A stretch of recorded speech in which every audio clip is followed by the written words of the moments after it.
Stop right there. I need to see your identification. Am I being detained or am I free to go? I'm asking the questions. What's your status here? I don't answer questions without legal cause. Step closer. Hands where I can see them. I do not consent to searches or questioning. You're making this harder than it needs to be. What you just heard was not a routine stop. It was an unlawful demand made without legal cause. An ICE agent assumed he had the authority to question and intimidate a civilian, and he chose the wrong person.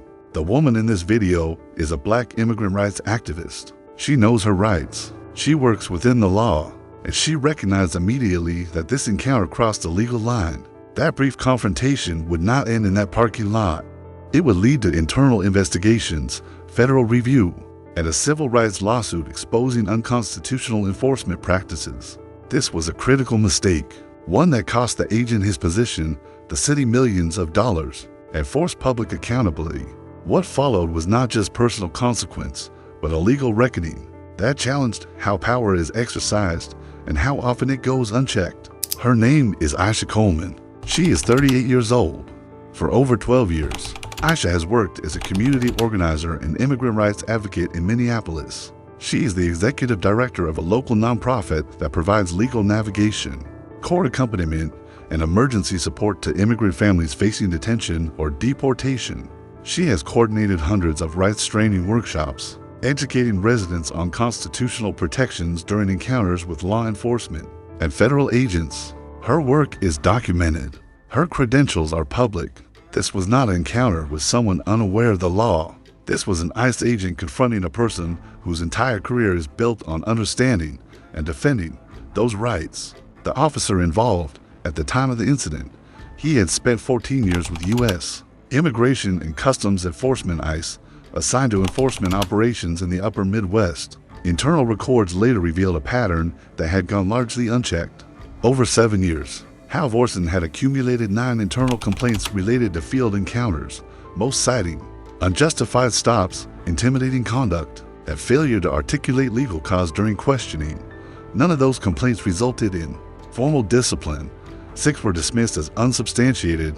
3 were closed with no corrective action after internal review. Despite this record, he continued to operate with full enforcement authority.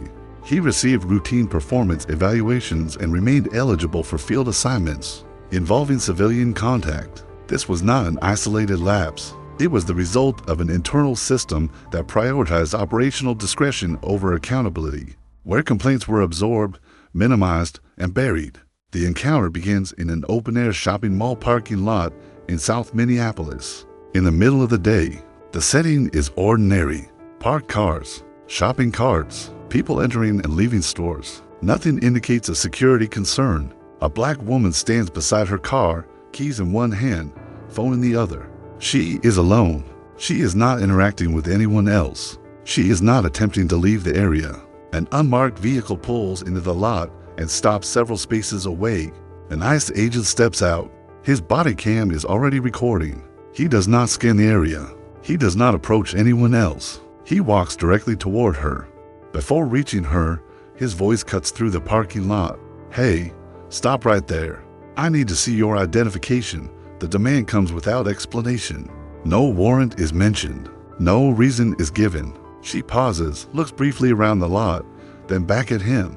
Her posture is alert but controlled. She responds calmly.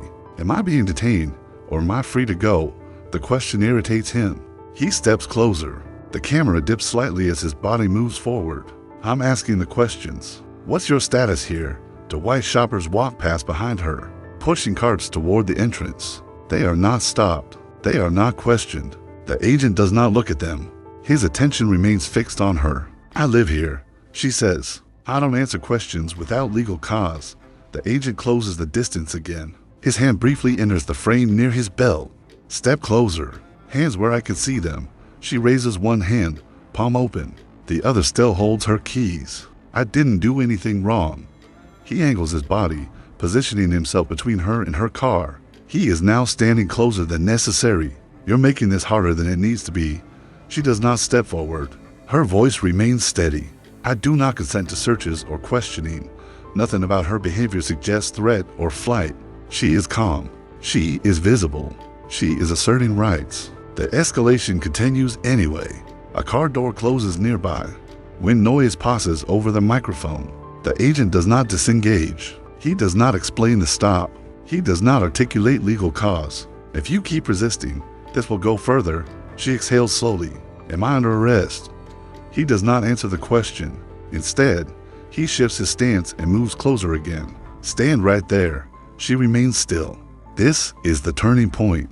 The encounter shifts from intimidation to force. Without warning, the agent reaches out and grabs her arm. Turn around, he says. You're being detained.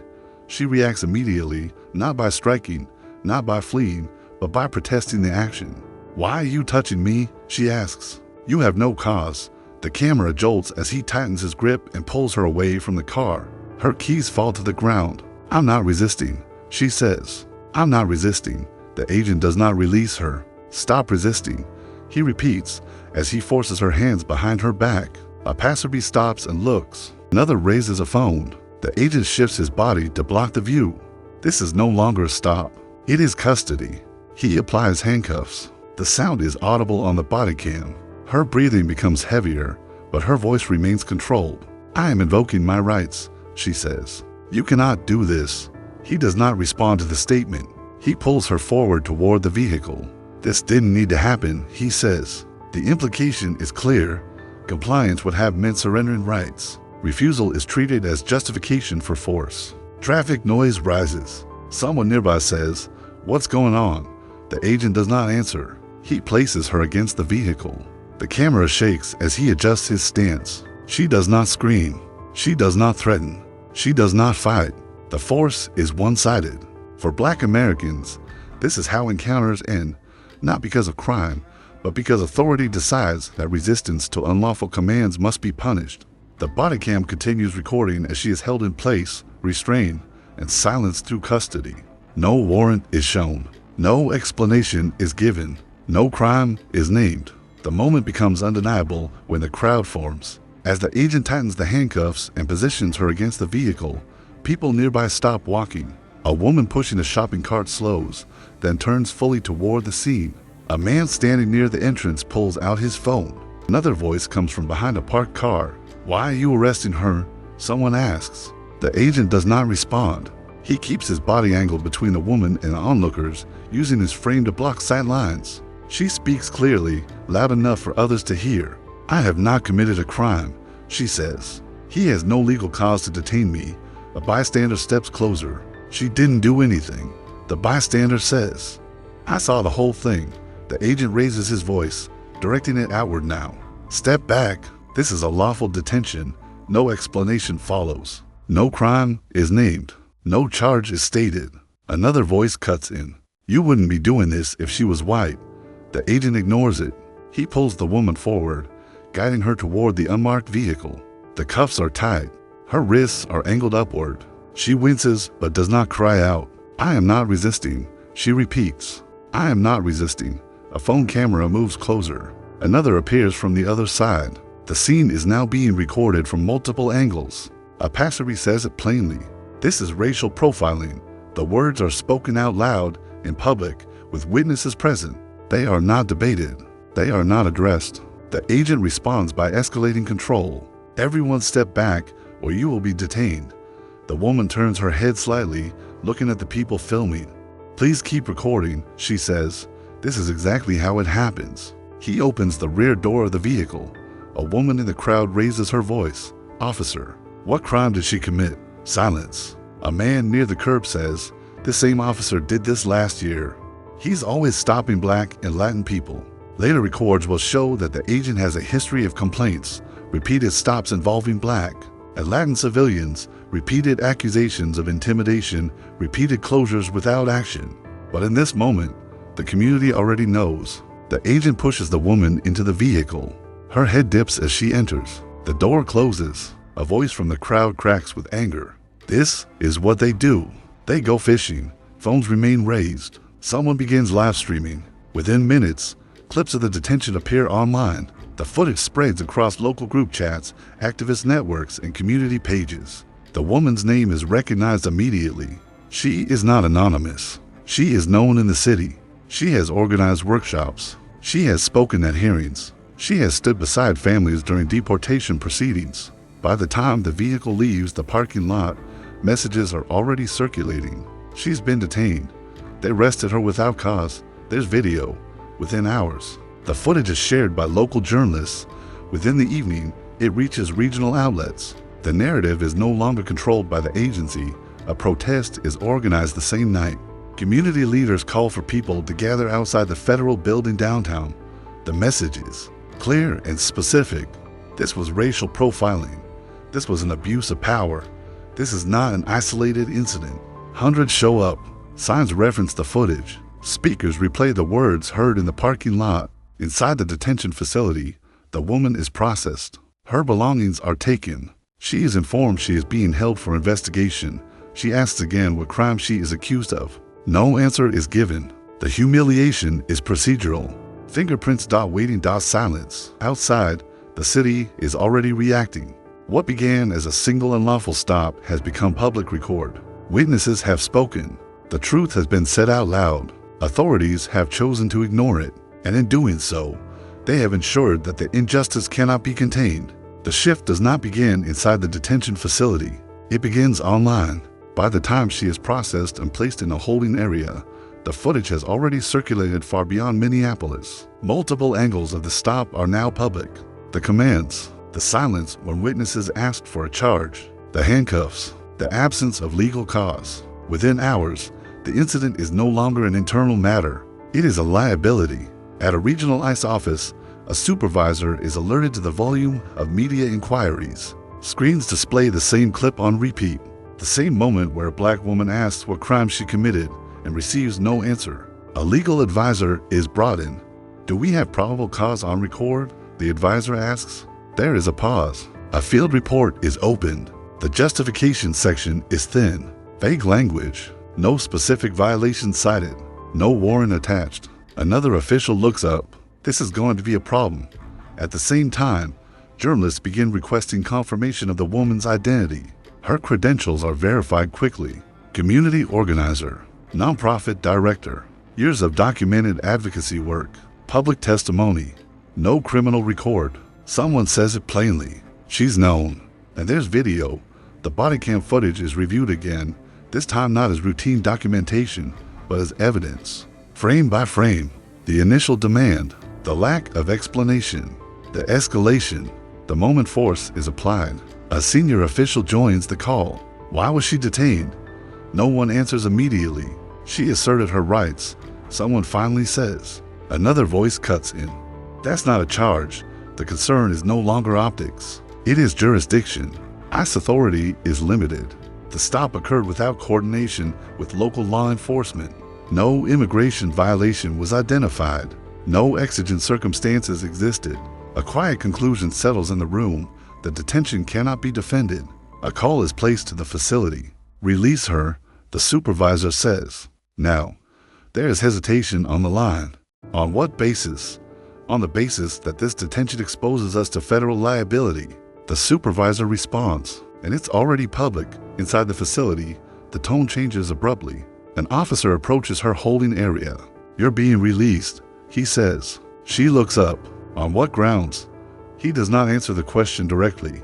Your detention has been reviewed. She stands. Her belongings are returned. No apology is offered. No explanation is provided. As she exits the building, cameras are waiting. A reporter calls out, "Were you charged with anything?" She answers clearly, "No." Another asks, "Why were you detained?" She pauses, then says what has already become evident. "Because I am black, and because I said no." Behind her, officials issue a brief statement. It avoids specifics. It references review and procedural concerns. It does not address race. It does not address accountability. But internally, the assessment is blunt. The case escalated because it was seen. The law acted because it had to, not because it wanted to. A legal memo circulates within the agency that same day. It flags the stop as a jurisdictional failure. It notes the absence of legal justification. It warns of exposure under federal civil rights statutes. One line stands out. This detention would not have been challenged absent public dissemination of the footage. The implication is clear. Without the video, she would still be in custody. Without witnesses, there would be no review. Without public pressure, there would be no correction. Outside, the protest grows. More people arrive. Signs reference the footage. Speakers demand transparency. The crowd chants her name. Online, the narrative has already solidified. She was released because it went viral. They couldn't justify it. This happens every day. We just don't always see it. The institutional response is fast, but not principled. It is reactive, defensive, calculated to limit damage, and everyone involved understands the truth. The system did not correct itself because it recognized injustice. It corrected itself because the injustice was undeniable and public. For a black woman asserting her rights, freedom did not come from the law alone. It came from exposure. The legal response begins quietly behind closed doors days after her release. Civil rights attorneys request the bodycam footage, dispatch logs, internal communications, and the agent's prior complaint history. The request is broad. It is deliberate. The objective is not just accountability for one stop, but exposure of a pattern. The agency resists at first. Deadlines are extended. Documents arrive partially redacted. Names are withheld. Then the filings begin. A federal civil rights lawsuit is submitted on her behalf, alleging unlawful detention, racial profiling, and violation of constitutional protections. The complaint is specific. It cites the parking lot location, the absence of legal cause, the forced detention, and the role race played in the escalation. At a preliminary hearing, the judge asked a simple question: what was the lawful basis for this stop? Government attorneys do not answer directly. They argue discretion. They argue safety. They argue ambiguity. The video plays. The courtroom hears the same question she asked in the parking lot: am I under arrest? The silence that followed is now evidence. As discovery proceeds, internal records surface. Not by accident, by court order. The agent's history becomes visible. Over the previous decade, he had been the subject of multiple internal complaints, most filed by black civilians. The allegations are consistent: unjustified stops, aggressive questioning, escalation without cause, and a tendency to look for violations where none were identified. None of the complaints resulted in suspension. None resulted in termination. Several were dismissed as unsubstantiated. Others were closed after internal review without corrective action. In deposition, a supervisor is asked whether the agent was ever disciplined. No, the supervisor answers. Was he ever retrained? No. Was his authority ever limited? No. The pattern is clear. The behavior was known. It was tolerated. Outside the courtroom, supporters gather. The story no longer belongs to one woman. It belongs to a community that recognizes the pattern immediately. At a press conference, she speaks plainly. This did not happen because of a mistake, she says. It happened because I am black, and because the system assumed I wouldn't fight back. Negotiations follow. The government calculates risk. A jury trial would mean testimony, public records, precedent. The bodycam footage replayed in full. A settlement is proposed. The amount is $5 million. The breakdown is explicit. Compensatory damages for unlawful detention, damages for emotional distress, legal fees, court costs. No admission of wrongdoing is included. When asked why the case was settled, a government representative offers a familiar line. This decision reflects a desire to avoid prolonged litigation. No mention is made of the pattern. She accepts the settlement, not because it resolves the harm, but because it confirms what the video already showed. The injustice was real. The violation was undeniable, but the individual responsible faces no punishment. The agent remains employed. He is reassigned briefly, then returns to field duty. No disciplinary action is taken. No public statement addresses his conduct. When asked why, an agency spokesperson says the agent acted within the scope of his duties. The implication is clear. The system will pay, but it will not change who holds power. A civil rights attorney comments outside the courthouse. They wrote a check, he says. They didn't fix the problem. Community reaction is mixed. Some call it a victory. Others call it a warning. At a town hall meeting, a resident stands and speaks. So what happens to the next black woman he stops? No one answers. She uses the settlement funds transparently. A portion goes to legal defense programs. Another funds community workshops on rights during police encounters. She refuses silence, but she is clear about the outcome. I won the case, she says in an interview. He kept his badge. That sentence travels far. The lesson is not subtle. The system responds to exposure, not injustice. It compensates harm, but preserves authority. It acknowledges liability, but not responsibility. For Black Americans, the message is consistent. You can prove discrimination. You can win in court. You can force a payout. And still, the person who treated you as disposable will face no consequence at all. The lawsuit ends. The check clears. The headlines move on. The structure that enabled the abuse remains intact, and everyone involved understands the final truth.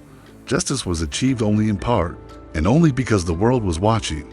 This story is meant to generate awareness. It proves that injustice does not always happen in secret. Sometimes it happens in plain sight. It still requires public pressure to be stopped. It shows how easily authority can cross legal boundaries, and how rarely it is corrected unless exposure forces action. In 2025, Black Americans were nearly 3 times more likely to be killed by police than white Americans. And 77% of Black adults say they are treated less fairly by police than white people. These are not isolated incidents. They are patterns. So here is the question this story leaves us with. How many similar cases never go viral? How many people are detained, humiliated, or harmed without witnesses, cameras, or public outrage? And how often does the system correct itself only when it fears liability, not because it recognizes injustice? Do you know any organizations that work to protect the rights of Black people in America? Legal support groups, community safety initiatives, or civil rights coalitions? Share them in the comments. Let's support those working for justice and safety for all. Thank you for watching. See you in the next video.